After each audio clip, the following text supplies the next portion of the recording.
Bien. S'il vous plaît.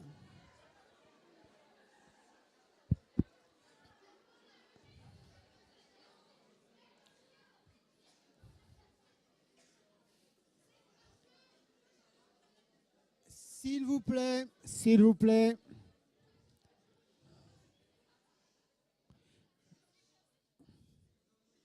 Bien, bonjour, bienvenue au village de la chimie et en particulier à cette conférence. Avant de faire une très courte présentation de Alain Coine, je vous situe cette conférence. Donc, n'oubliez pas d'éteindre vos portables. Cette conférence va durer aux alentours de 45 minutes, plus ou moins. Alain Coine nous fera un exposé et vous pourrez poser des questions à la fin de l'exposé, mais aussi pendant l'exposé si vous le souhaitez. Il vous suffira de lever la main et je vous apporterai ce micro. Quand on dit est-ce que tu as été au musée, les gens ont tendance à nous demander, alors ils étaient beaux les tableaux, c'était quel peintre? Mais il existe d'autres musées, des musées scientifiques. Quand j'étais lycéen ou étudiant, ça fait très longtemps, je vous l'accorde, j'ai beaucoup traîné, entre guillemets, au Palais de la Découverte. Et je crois que le Palais de la Découverte a été un des vecteurs qui m'a fait faire des sciences ensuite. Mais je ne suis pas là pour parler de moi. Alors, Universcience, que pilote Alain Coine, est le regroupement de deux structures que vous connaissez sans doute, le Palais de la Découverte qui est dans le cadre du Grand Palais, vers les Champs-Élysées, et la Cité des Sciences et de l'Industrie qui est au Parc de la Villette. C'est maintenant une seule et même entité. Alain Coine, je ne vais pas essayer de présenter Alain Coine, qui a eu, après avoir fait des études de commerce et non de chimie, mais on est très ouvert au village de la chimie, a beaucoup travaillé dans un grand groupe chimiste dans le privé et puis a, depuis un certain nombre d'années, rejoint Universcience. C'est lui le spécialiste. Je vais lui laisser la parole.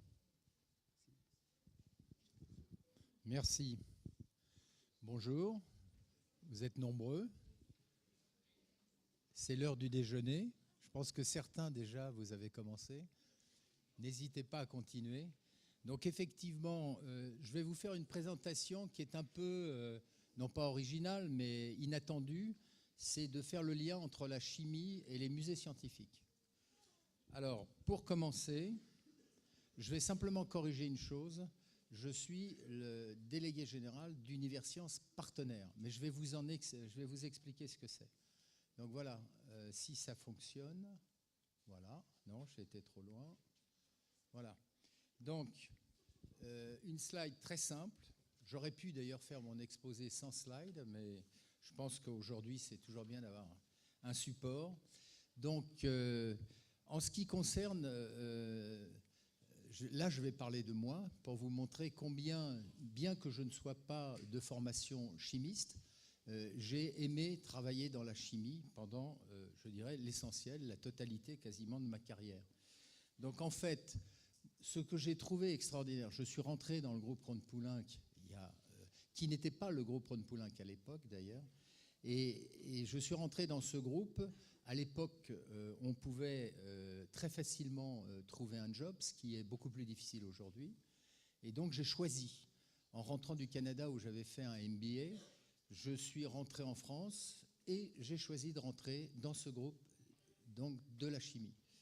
Et qu'est-ce que j'ai appris dans ce groupe? C'est que la chimie, c'est un métier fantastique. Pourquoi? Parce qu'il est multifacette, alors notamment dans un grand groupe. Vous touchez à tous les domaines. Le pneumatique, l'automobile, les avions, l'agroalimentaire, etc.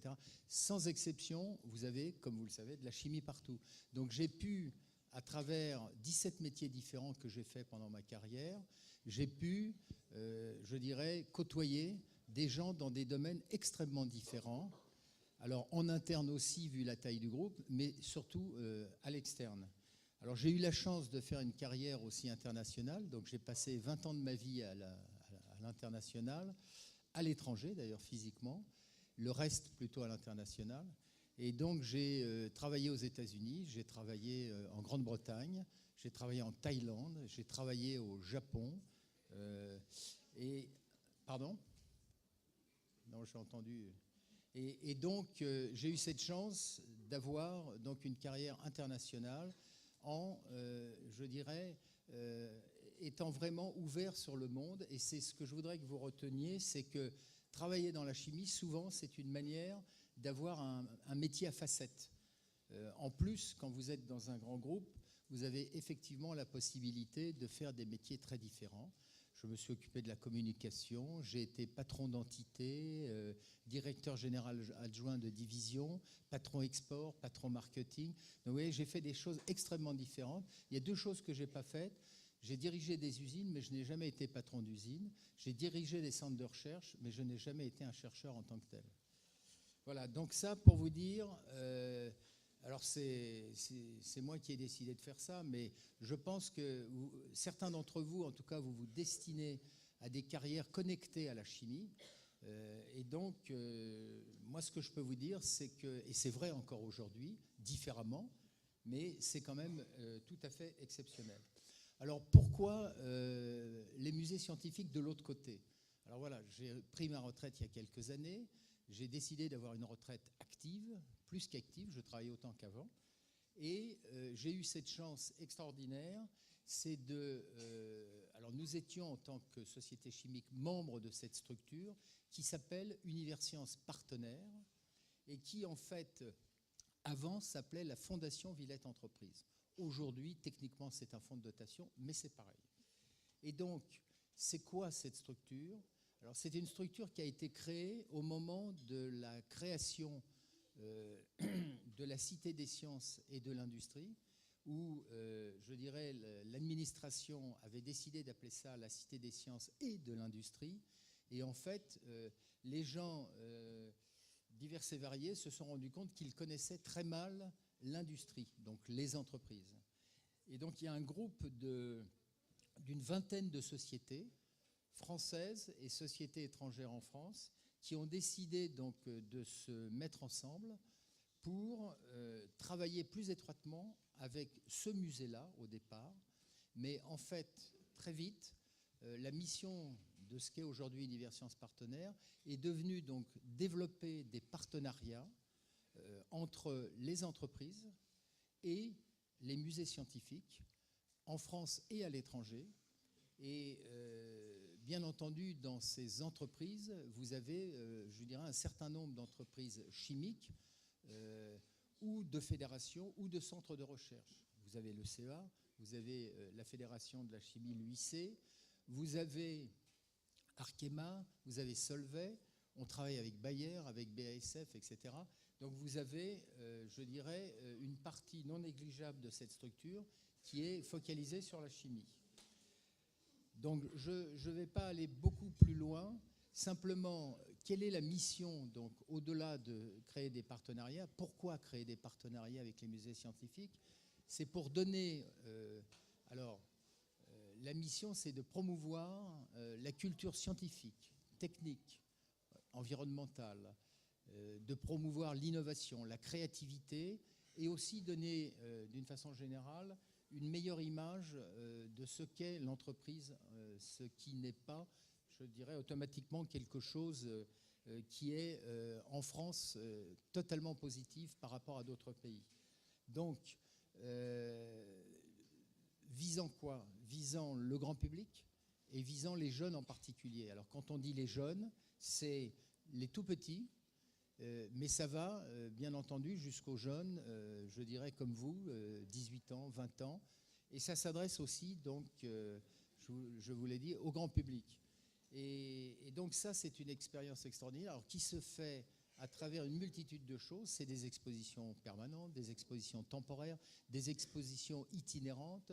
Ce sont des événements, ce sont des actions sociétales, ce sont également des forums, des colloques, etc. Voilà. Donc, je suis passé de ce côté gauche au côté droit. je ne parle pas de politique. Et donc ici, sur la partie musée scientifique, depuis plusieurs années, je suis le délégué général de cette structure. Et nous avons dans cette structure un président qui est un représentant de l'entreprise. Et on a eu la chance pendant 5-6 ans d'avoir M. Louis Gallois, que certains d'entre vous connaissez. Et nous avons aujourd'hui quelqu'un qui s'occupe d'une société beaucoup plus petite, CGG, mais qui le fait très bien. Et par ailleurs, nous avons comme vice-président le président d'Universcience, c'est-à-dire du Palais de la Découverte et de la Cité des Sciences et de l'Industrie. Et pendant plusieurs années, ça a été Claudie Aigneret. Et aujourd'hui, nous avons Bruno Macquart, qui est le nouveau président de cette structure. Voilà. Alors, attendez, c'est moi qui fais le... Voilà. Alors, un point sur lequel je suis passé très rapidement, mais qui est très important, c'est la perception de la chimie. Alors, c'est vrai, je dirais, vous êtes tous jeunes, mais vous vivez dans des familles, vous avez des amis, vous avez des parents, enfin, etc. Et donc, quand on dit la perception de la chimie, alors je ne rentrerai pas dans le détail, c'est un travail qui est fait par la Fédération européenne de la chimie, systématiquement. Il est vrai que la perception de la chimie est plus ou moins bonne suivant les pays, hein, et que la France n'est pas au premier rang en la matière. Alors, pour une multitude de raisons. Et pourtant, quand vous regardez les aspects de la chimie, alors vous avez des aspects extrêmement positifs. Alors, je reviendrai dessus après. Vous avez quand même tout ce qui est nouveaux produits, innovation. Vous avez, d'une façon générale, des gens qui connectent la chimie à l'amélioration de la qualité de vie. Vous avez des bénéfices pour la société. En termes de santé, c'est la pharmacie. En termes de pollution, ce qui peut surprendre, on y reviendra également, mais c'est clair que grâce à la chimie, vous arrivez à dépolluer, à polluer moins. Vous avez également le changement climatique, où en termes de CO2, la chimie a fait des efforts tout à fait remarquables. Et puis, vous avez l'efficacité énergétique, j'y reviendrai également. Vous avez l'alimentation, vous avez, etc. Donc, des aspects qui sont perçus d'une certaine façon positivement, hein. Mais vous verrez tout à l'heure, on va en parler. Et de l'autre côté, vous avez des points négatifs, appelons ça des points sensibles, où quand on dit chimie, on dit danger, on dit explosion, on dit pollution, on dit déchets, risques, problèmes de santé, etc. Et je crois que quand on est... Alors, si vous parliez du nucléaire, je dirais on serait à peu près dans des situations très différentes, mais il y aurait cette ambivalence. Et en fait, là, effectivement, vous êtes dans une situation où le métier de la chimie, au sens large, est perçu avec ces deux facettes en permanence. Ce qui explique d'ailleurs au passage qu'en termes de sécurité, l'industrie chimique après le nucléaire est l'industrie la plus... Alors c'est vrai en France, c'est vrai, je dirais quasiment dans tous les pays du monde, mais c'est l'industrie où il y a le moins d'accidents, ce qui n'est pas connu, je dirais, du grand public. Par rapport aux bâtiments ou des choses comme ça, je dirais c'est 20 fois inférieur, 30 fois inférieur. Donc très peu d'accidents. Les usines notamment sont extrêmement contrôlées. Pourquoi ? Parce qu'effectivement, elles sont entre guillemets dangereuses. Et c'est pour ça que tout est fait pour éviter tout problème à l'intérieur de l'usine comme à l'extérieur. Alors, les innovations. Alors moi, j'avais prévu là effectivement de faire partager la salle, mais peut-être qu'on le fera plutôt à la fin. Donc, les innovations dans la chimie. Alors, vous voyez, ce que j'ai mis en tête, c'est qu'elles sont présentes partout. D'ailleurs, imaginez, je crois que c'est la Fédération de la chimie italienne qui avait fait ça. Il y avait un petit film où on voyait des gens vivre dans un appartement et d'un seul coup, on enlevait les produits chimiques. Et vous pouvez imaginer, à la fin, ils se retrouvaient tout nus dans leur appartement, qui n'existait même plus d'ailleurs. Et donc, Ce qui est vrai, c'est que les innovations liées à la chimie, elles ne sont pas forcément perçues, je dirais, au niveau du grand public. Alors, quand on met le doigt dessus, ah oui, oui, oui, c'est vrai, c'est vrai. Dans certains cas, oui, parce que c'est très spécifique. Mais si vous prenez un téléphone portable, sans chimie, vous n'avez absolument pas de téléphone portable, il n'y a plus rien, quoi. Et alors, j'ai cité quelques domaines. Et je vais donc vous mentionner quelques innovations. Vous prenez l'aéronautique. Bon, vous avez tous entendu que les avions, maintenant, ils sont beaucoup plus légers, ce qui fait qu'ils consomment moins, d'ailleurs, et qu'on remplace de plus en plus l'acier et surtout l'aluminium par, des matériaux composites qui résistent mieux que l'aluminium. Et donc aujourd'hui, vous avez les nouveaux avions qui viennent de sortir, que ce soit chez Boeing ou chez Airbus. Vous avez des avions qui sont à 60% faits de matériaux composites, hein, et donc de la chimie. Toujours dans l'aéronautique, alors ils ne le disent pas trop parce qu'ils ont toujours peur que ça inquiète les gens, mais la plupart des pièces des avions sont de plus en plus, non pas rivetées, mais collées. Donc vous avez des avions collés, donc du plastique et de la colle. Alors je ne parlerai pas de l'électronique, je ne parlerai pas de la peinture, etc. Voilà un domaine où le grand public ne perçoit pas l'importance de la chimie. Vous prenez l'automobile. Alors l'automobile, vous avez déjà les pneumatiques.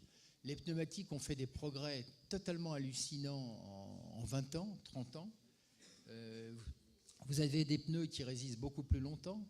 Vous avez des pneus qui accrochent beaucoup plus à la route, mais néanmoins ne s'y accrochent pas tant que ça, puisqu'on fait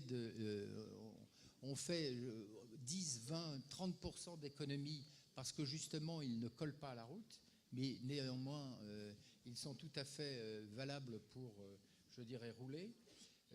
Vous avez, alors si je prends toujours dans l'automobile, vous avez les systèmes, alors on parle beaucoup de l'automobile, de la pollution, etc., mais vous avez des structures, enfin si je cite par exemple PSA, Peugeot, Citroën, vous avez des produits chimiques qui permettent, je dirais, une pollution extrêmement limitée par rapport d'ailleurs à d'autres sociétés.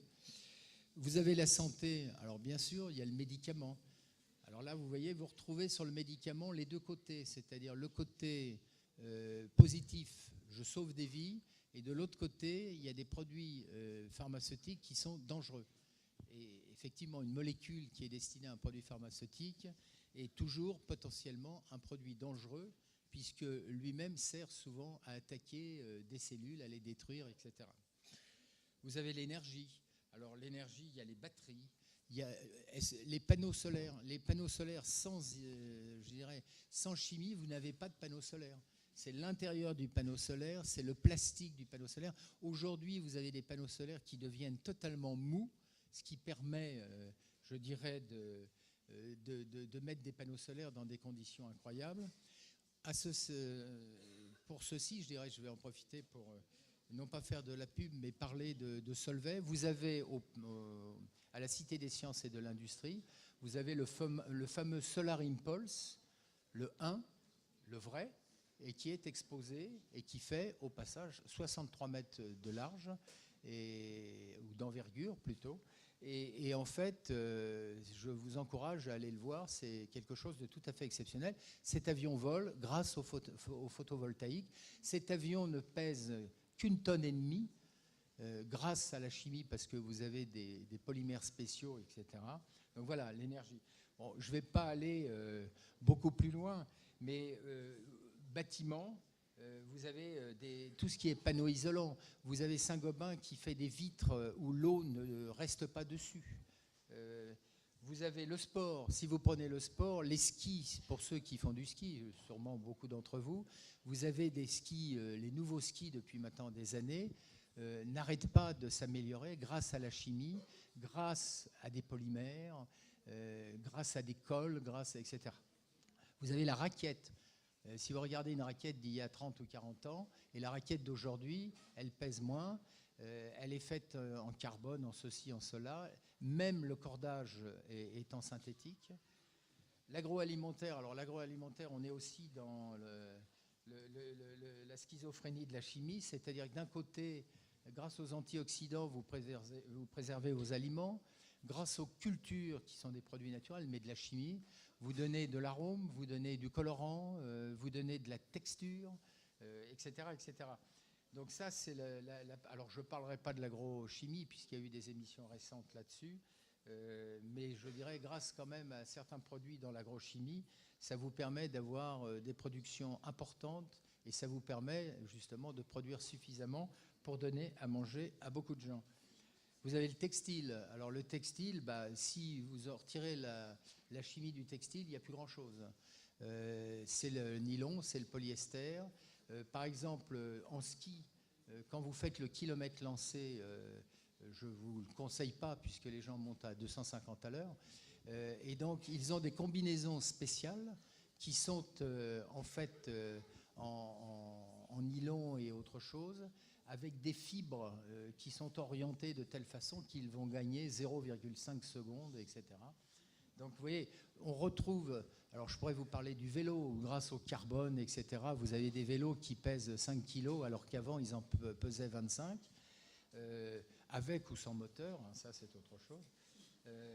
Vous avez l'art, on vous a parlé de l'art, je crois, récemment. Donc, grâce à la chimie, qu'est-ce que vous faites? Vous restaurez des tableaux, vous restaurez des temples, par exemple, ou grâce au silicone, vous faites des moules et ça vous permet de refaire exactement le temple tel qu'il est. Voilà, donc voilà quelques exemples. Alors, d'autres domaines, j'avais prévu de vous poser la question, mais je pense que si vous en avez d'autres, vous pourrez les citer. Mais comme je vous ai dit qu'il y a la chimie dans tout, donc il y a tous les domaines. Alors ensuite, petite manœuvre. Voilà. Alors parlons des points sensibles. Et vous me dites, mais vous pensez, mais qu'est-ce qu'il raconte? Pourquoi il parle d'innovation, maintenant de points sensibles, et après il va nous parler de musées scientifiques. Bon, vous allez voir. Donc ici, j'ai appelé ça des sujets sensibles. C'est des sujets de société. Alors j'en ai cité quelques-uns. Attendez, je ne vais pas passer ma slide. Voilà. J'en ai cité quelques-uns ici. Alors il y en a un qui est très délicat, c'est celui de la santé des enfants, notamment les perturbateurs endocriniens. Quand on parle d'usine, on parle tout de suite de pollution. La réglementation, il faut réglementer les produits chimiques, etc. Je vous garantis qu'ils le sont terriblement. Vous avez, alors j'ai fait exprès de prendre des sujets, je dirais, qui aujourd'hui sont quand même extrêmement, je dirais, mentionnés, les gaz de schiste, hein, les nanotechnologies, les OGM, etc. Alors là aussi, j'avais prévu de vous dire, et est-ce qu'il y a d'autres sujets? Alors oui, il y en a plein.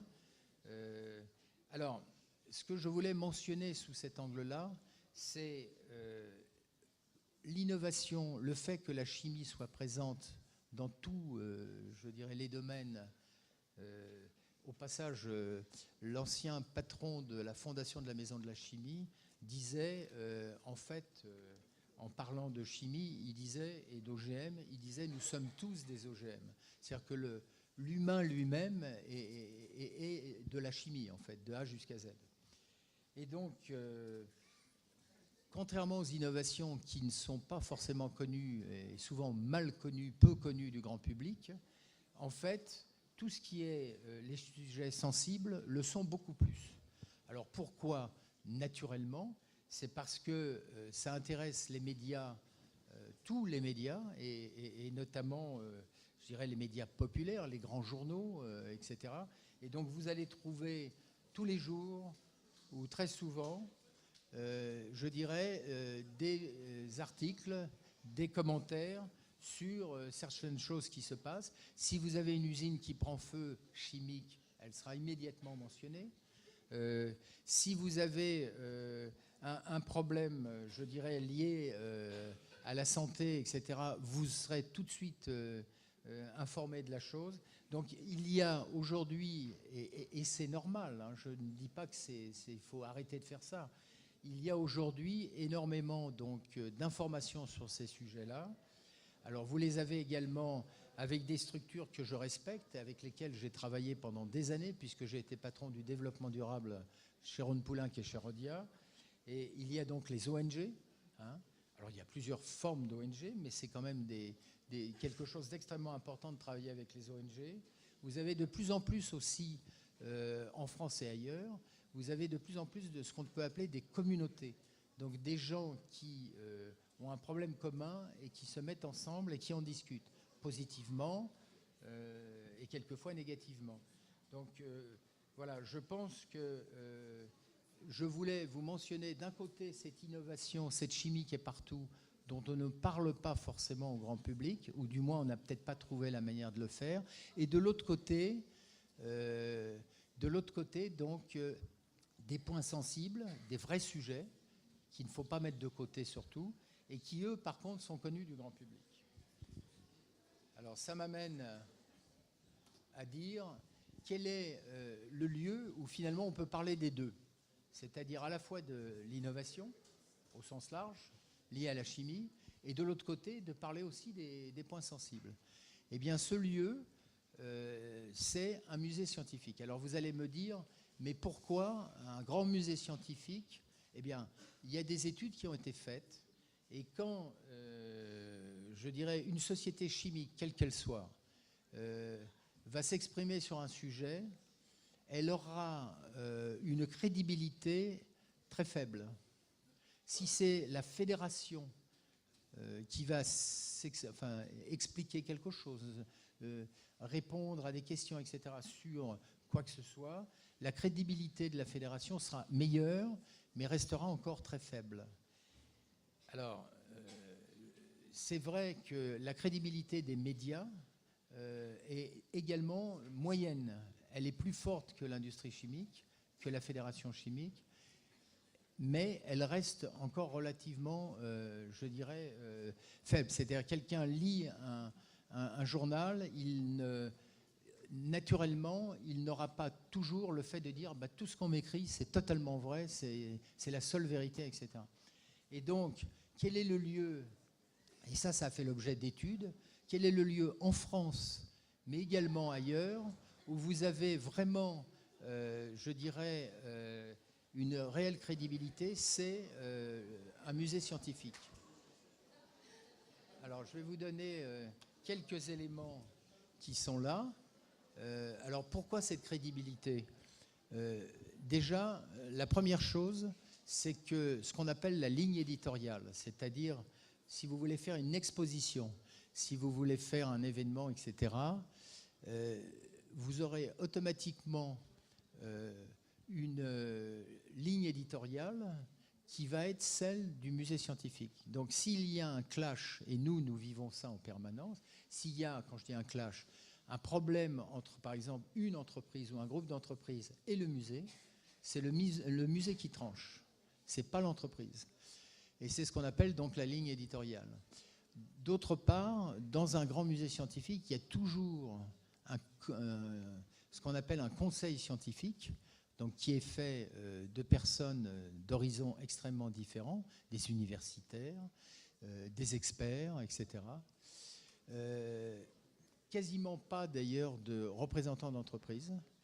Et puis, vous avez pour chaque opération, par exemple une exposition, vous avez un comité scientifique donc, qui vérifie que ce qui est dit, ce qui est présenté, ce qui est sous-entendu même, est parfaitement en ligne avec la connaissance actuelle qui peut exister dans un domaine.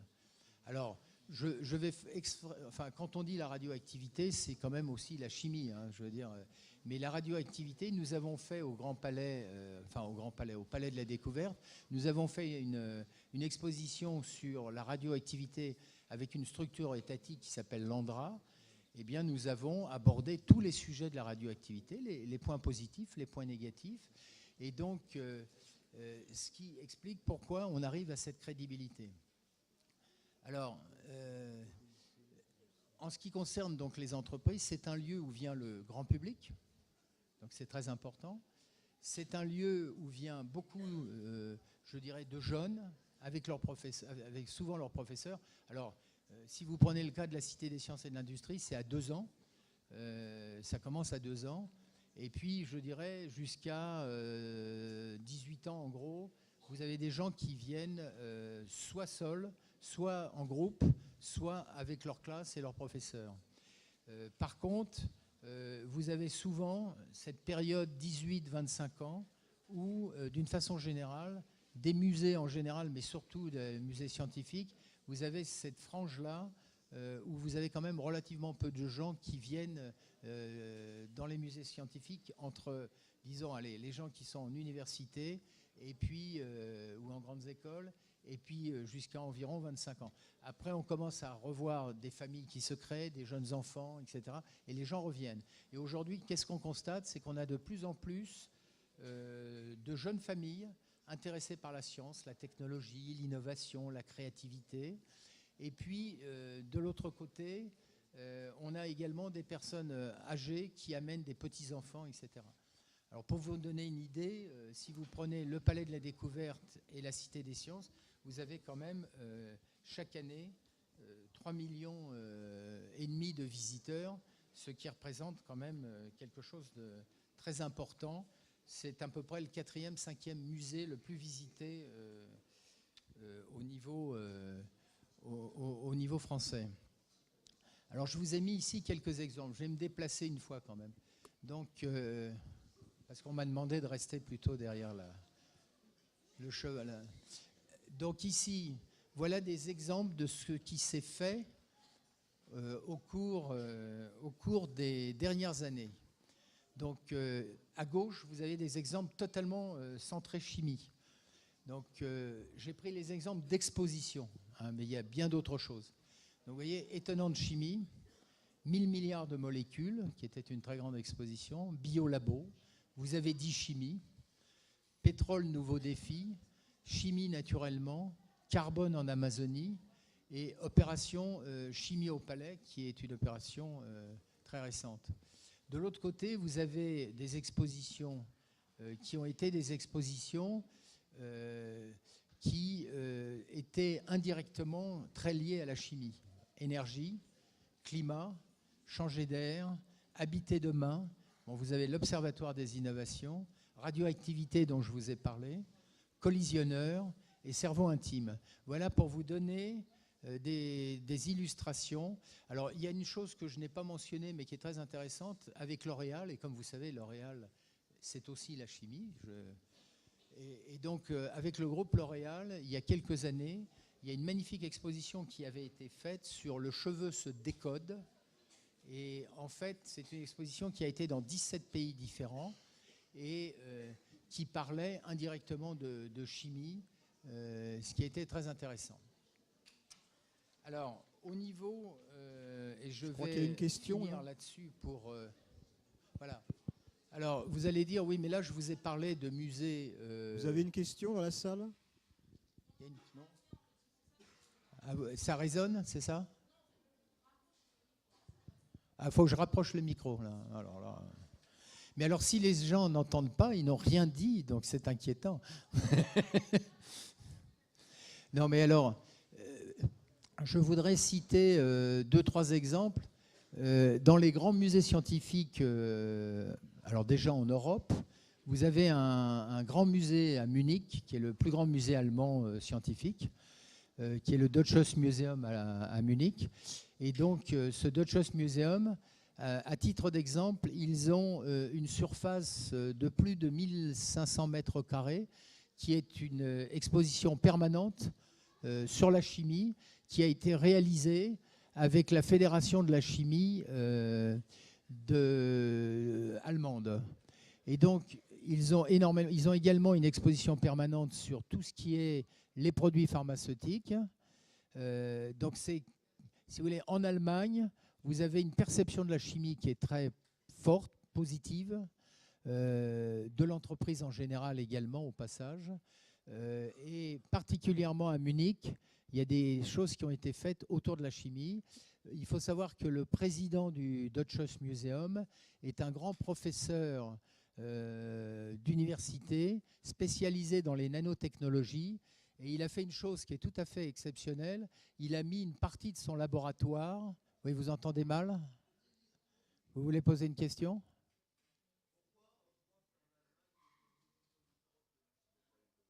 Pourquoi on pense... Alors, écoutez, on pourrait refaire une conférence sur le sujet, mais mais c'est une constatation.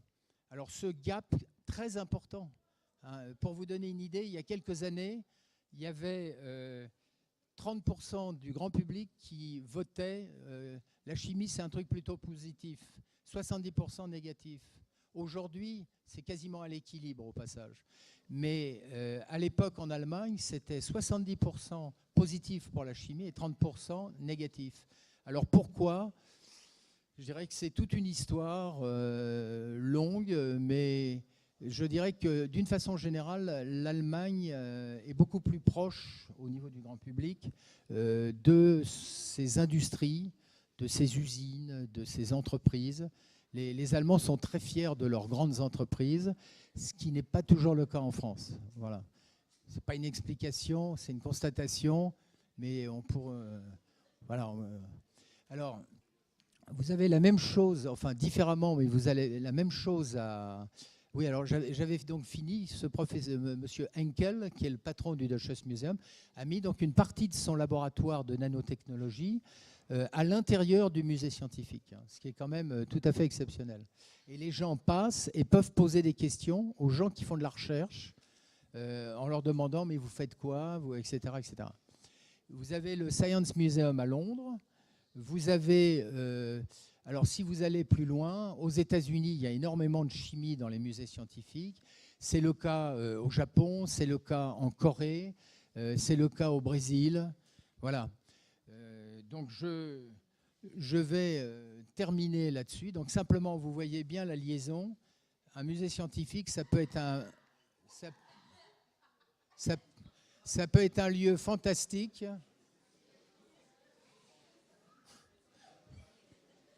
C'est impressionnant.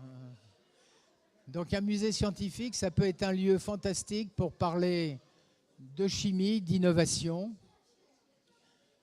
de carrière, parce que j'ai oublié de dire que, par exemple, à la Cité des sciences et de l'industrie, vous avez quelque chose de très important pour vous, d'ailleurs, qui s'appelle la Cité des métiers.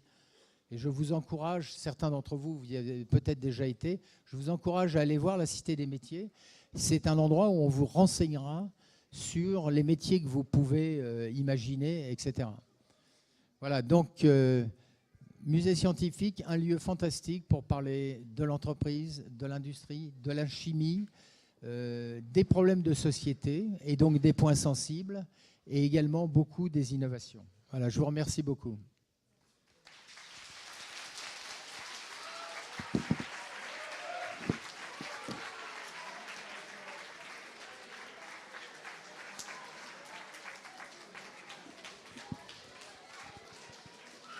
Bien. Est-ce que vous avez des questions? Pas de questions? Merci. Donc vous pouvez reprendre la sortie.